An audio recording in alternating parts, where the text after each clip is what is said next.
Hi, and welcome to another episode of Inside NDF, sponsored by National Dance Foundation. Each week, we interview another fascinating member and mover and shaker of the dance community. This podcast is dedicated to dance and dance education and all of those who make it happen. Inside Dance, as I said, is sponsored by National Dance Foundation, whose mission is hashtag KIC, in kindness, inclusion, and community. We believe in reaching out and creating opportunities and giving everyone the chance to dance. So today, we're happy to introduce Tiffany Prout-Leitao, who also shares those values. So welcome, Tiffany. Thank We you. have known each other and have worked together for quite a few years, and NDF has been very fortunate to have you as a board member since 2019. But you have also owned and operated your studio, Center Stage Dance Academy in Massachusetts, since 1998. Plus, you've created the nonprofit Center Stage Outreach Team, which promotes kindness, unity, and leadership through dance. So tell us about that, and when did it start? And why did you Okay, well, start? I thank you, Kathy, and I have been honored to walk alongside you for the last 6 years with National Dance Foundation, and it's been really close to my heart over the years to make sure that my reach and my community can also be served in a greater sense, working for the National Dance Foundation to help the greater dance community. Also, really promote kindness, inclusion, and community within their studios. The studio that I grew up in opened in 1983. I was the second student in the door, fell in love with dance, started teaching in high school, started directing, and then ended up purchasing 2 locations in 1998 when I was about 26 years old. So that tells my age now. Um, it has been quite a ride being a studio owner through all the changes over the last, 20 something years. And starting the outreach team was really a labor of love and a personal story and a tribute to my mom. So So that's so interesting that it's a tribute to your mom. So that's why you started it. So when did you start it, and what activities do you kind of do with it? So tell us what the purpose is and what you do with this, because it's a phenomenal program. Yeah, so when I was a kid, my mom sang professionally. And when I was little, I wanted to be a singer, just like my mom. It wasn't dance, but I always knew I wanted to be a performer. And she would, she did quite a few years where she sang a lot of country. And I'd go in her closet and I'd put on the big boots and the hats and the fringe, rompers and one pieces and dance and sing around the house. And then at 10 years old, a studio opened up down the street, and we were just at a local sub shop passing by, and my family signed me up for dance. But my mom also, as she got older, became a CNA and worked in nursing homes. And back then you could bring your kid to work all the time. Wow. There wasn't a lot of rules about bringing your children with you. So she would bring me to work with her, and she would sing during lunchtime sometimes, and I would dance for the residents. And there was one Christmas that it was Christmas Day and she had to work. So I went to work with her, and she got I helped her get the residents ready to, go to have their Christmas lunch. And I was helping, do hair and things like that. And then we got there and I was excited. I'm like, all right, Mom, it's time to go home, because we hadn't opened our presents yet. Right. And she said, no, I'm going to sing and I want you to dance. And, I was 12 years old and I was like, ugh, but I want to go home. It's Christmas. And she looked at me and she said, Tiffany, God gave us a gift and we need to reach out and give it to others. And so years later, when I created my organization, it's called the Outreach Team, because we're reaching out to others and giving our gifts. So now, I know a lot of the activities, which are amazing, and the opportunities for dance and performance that you give. So tell us what you do and where you go with this group. Who is in your outreach program? So our dancers range from age 5 to 18. And we do constant service projects and performances for the community from August to June. We take off the month of July, and I've reached out to the community over this past 20 something years to, for others listening to this podcast and say, how can you get into doing this much service or community performance? I started looking at local festivals, we started originally just doing nursing homes because, again, that was my passion. My mom did it, and it was a tribute. She got sick in 1998. And so in 1999, I started the team formally. So Wow. so we were doing, and it wasn't a nonprofit then. I just got a bunch of our, kids together that were really interested in doing more than, as well as more than just like doing competition. And we started just doing nursing homes. And then I started looking for other opportunities at local festivals, at church organizations, through, Christmas tree lightings and things like that. So over the years, and I am a creature of habit, and my families love that. So we do a lot of the same things every single year now in performances. And over the years, it's built up to the point where we're having to turn down performances Wow. because these kids, have to do other things besides serve the community. So we start in August every year, which ties into NDF and National Dance Foundation. So we start in August. There is a local kindness festival, which is perfect for all our organizations to align. And it's to raise money. It's Kind Hearts for Kids.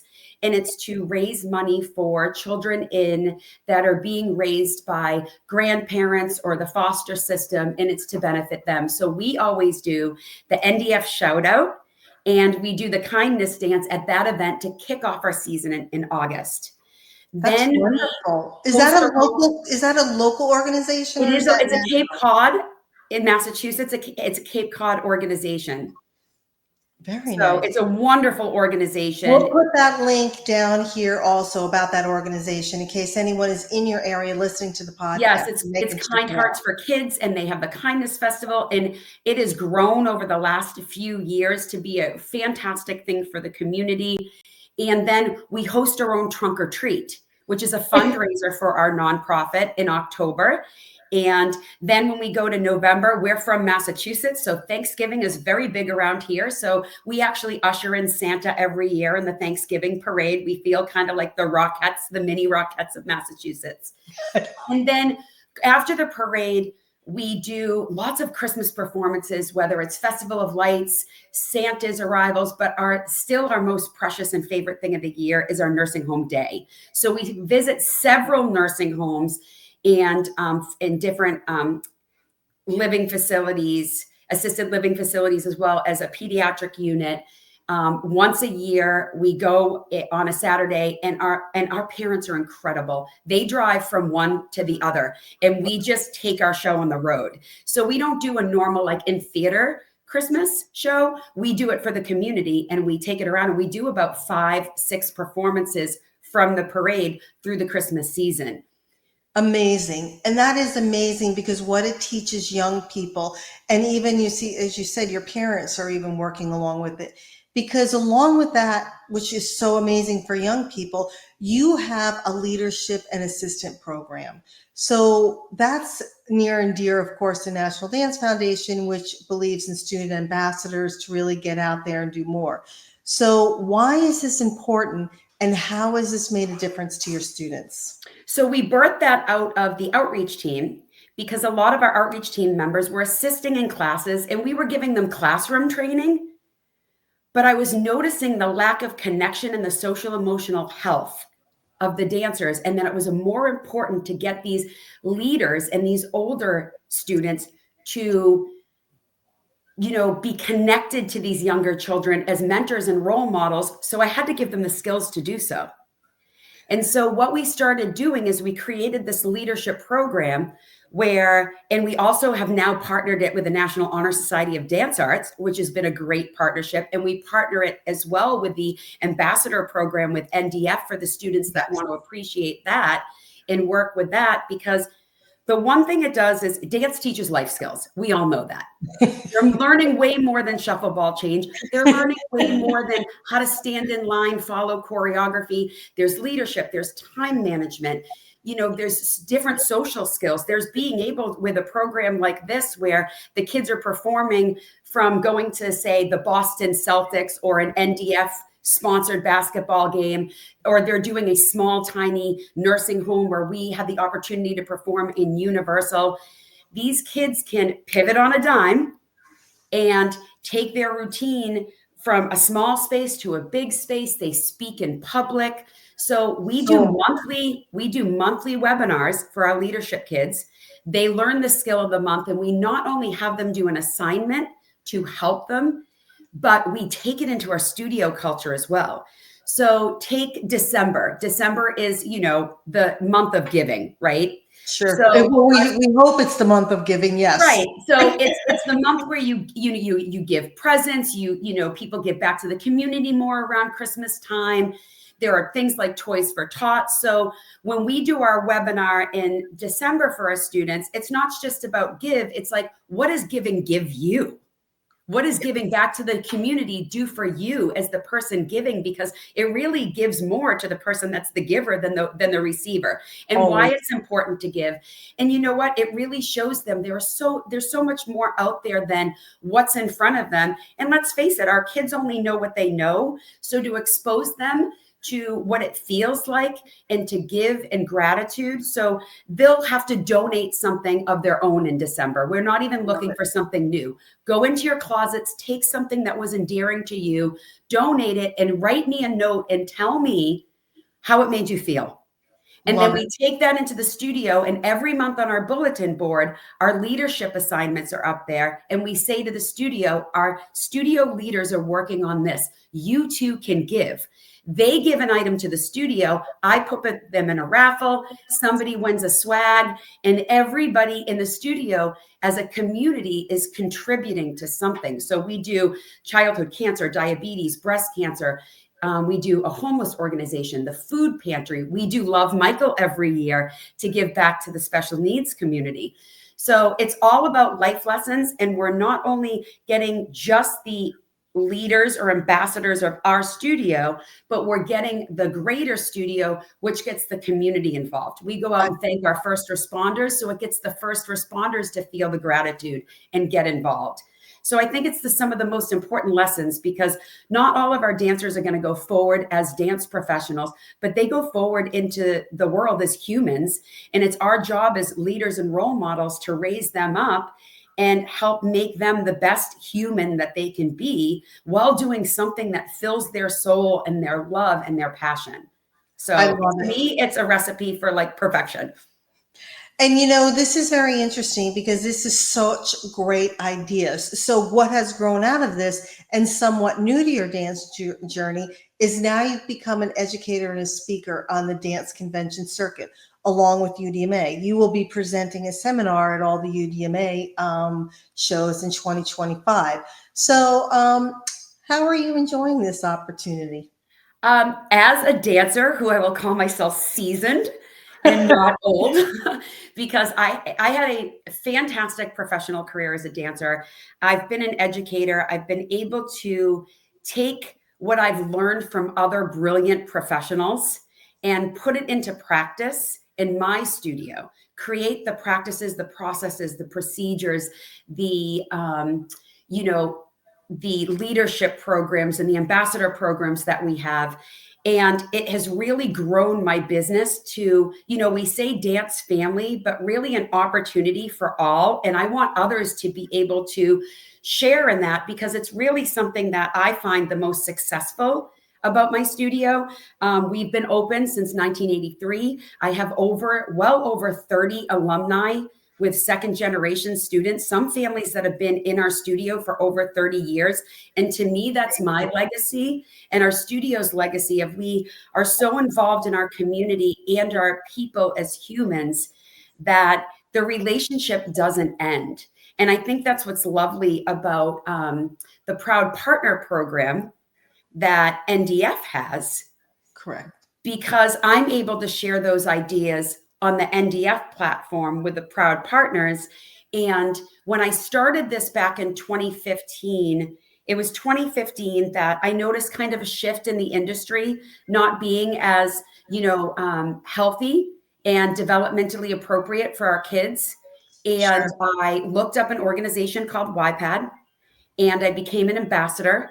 And then I became an advisory panel and a board member. And I was surrounded by some of the most brilliant minds of doctors and educators who really did a lot of research on what's healthy and also what can get your students engaged more because they're in an environment that is getting them to thrive.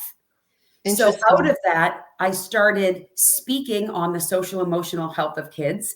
Then I became a business coach, added that factor. And it's, my next level when someday my own daughter wants to take over my studio and be an ambassador.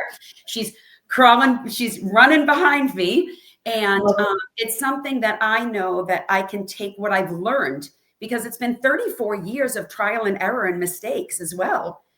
So what do you think dance teachers today are struggling most with? Because you're out there, you're a studio owner, dance teacher yourself. What do you find when you're speaking around on the circuit that they are struggling with? Is it the same thing, or is it regionally different? What do you think they're struggling with the most? Well, I talk to a lot of dance teachers and owners on the road, as well as in the business organizations that I'm a part of. And I think what's happened is we need to change our focus as educators on how we're teaching kids, because these kids, especially with their exposure to the internet, post-pandemic, kids and parents are totally different than they were when we even started our journey together in 2019. Correct. The world is different. Yeah. And it's also the exposure to social media, the internet, the expectations that some of our families may have of what dance is supposed to look like because of what they're seeing on the internet. The struggle with students with mental health now all over the country, and just communication is different now because we have technology. So it's no more sending that piece of paper home with a child. It's no more having waiting rooms full of parents that you're communicating with, because, hey, guess what? People are so much more busy now. Parents are busier. They're not coming in the studios, all of that. I think that's where we're at. There was and speaking of YPAD, something that I had learned also years ago, which I thought was so interesting about the stresses that young people face today, is usually when we were young, you looked up to someone who was in the field. Now these influencers are their same age. So Right. their peers and their stars are their same age, which is so stressful. And I know a lot of these issues we try to really be supportive with the National Dance Foundation, and you touched upon it. Why would you encourage those out there listening to become a proud partner? Well, I think comparison is the thief of joy. That's one of my favorite quotes from Teddy Roosevelt. And I think it's important because we're seeing it as well as teachers and owners. We're on the internet getting the same thing going, wait a minute, why isn't my business doing X, Y, and Z? Why aren't my students advancing as much as they don't realize the child they're looking at on the internet is homeschooled and training 20 hours a week? Right. So I think a lot of times as studio owners, we're comparing ourselves. We're trying to keep up with the Joneses, on the internet and what we're seeing, but we feel like we're on an island alone. Yes.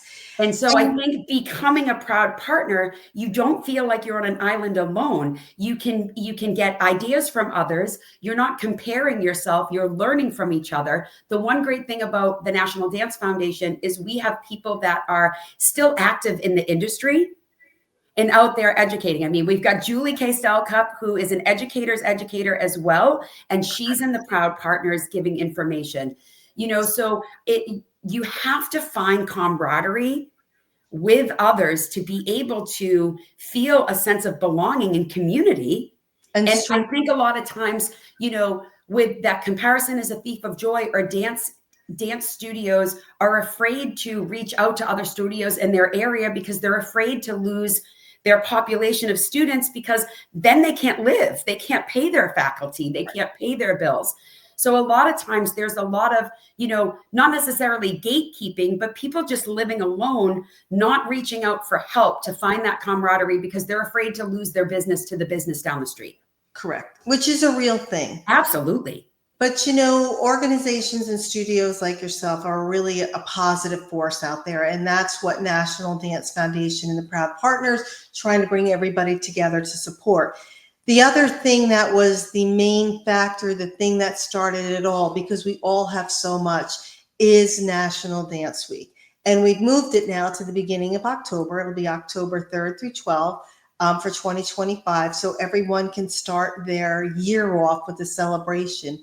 Why do you think it's beneficial personally for the studio and even for marketing and fun for the kids to celebrate National Dance Foundation? What advice would you give studios to join in? I think October is great because we're all at the beginning of our season. Everybody usually runs from August or September to like May, June. A lot of studios are doing year-round programs now. But I think that the months of October leading into November is where kids are also doing school sports, and National Dance Week may show them, because the shout out and the dance mob is something that everybody can do. All ages can do it. So you can get out there and do it in your community to advertise your incredible program, and that you're doing something to shout out kindness, inclusion, and community, and you want to get that out there. It's a great way for studios to teach something and have maybe a bring a friend week to invite the community in, because they're not so heavily focused on maybe technique that week because they're doing celebrations. And dance is a celebration of life, of emotion, of movement, of everything that's good. And what better way to bring to the community? Look at how this is fun. Look at how this brings community together. We celebrate dance every day, but now we're going to show the world and the community that on National Dance Week, I teach also, I've taught classes for seniors, right? I have gone in and we do our performances at nursing homes. And do you know what brings memory back? Is music. Sure. That's why there's you can always sing a song along to a song you haven't heard. It brings memory back. I've gone into dementia and Alzheimer's clinics and done a dance class, and when those elders hear Elvis, they're bringing themselves back to high school, and it's actually regenerating their memories.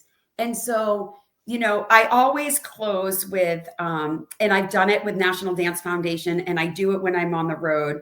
And that is completely aligns with what NDF is, what the Proud Partners are, what ambassadors are, to see what other kids are doing like them around the country. And again, camaraderie, again, community, is that dance, anybody can dance, and we've known that because, I have a very large, now fully funded special needs arm at my studio, which also they have their own crew that perform with our outreach team as well. They're servicing the community.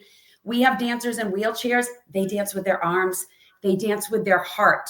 So dance really makes people happy, and happy people make better communities. And what better way to make our communities happy with something that everybody can do at all ages, with all abilities and all sizes, just to be enjoy together.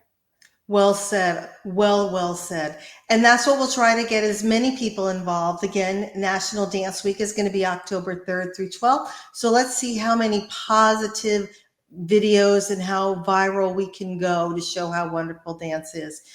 Tiffany, as always, I love being able to interview you and hear all the wonderful things, sharing the wonderful things that you do that I know so well. So we're going to get ready to end this session. Anything final you would like to say? I would just tell all the studio owners and teachers out there to get involved in their community, getting involved with the National Dance Foundation and getting involved with the Proud Partners. We will help you get into your community more, because that's what we're here for. And get your student ambassadors out there. And we give community service as well, which is great. And it's hard for them to find those hours now. And it will put them in a place that there's no competition. There's no, comparison, because these kids are just coming together, doing something that they love to bring it out to others. So I empower everybody to get into your community, join the National Dance Foundation, become a proud partner, and let's share community together and camaraderie so that nobody feels like they're on an island. Love it. Thank you so much. And thank you everyone for joining. So if you'd like to learn more about things that Tiffany has talked about, the links will be below on our YouTube channel. And also we want to thank everyone for joining us. If you'd like to learn more about National Dance Foundation, please visit us at nationaldancefoundation.org. And we will see you next Friday at 12 noon. And remember, in the meantime, keep dancing. Thank you, everybody.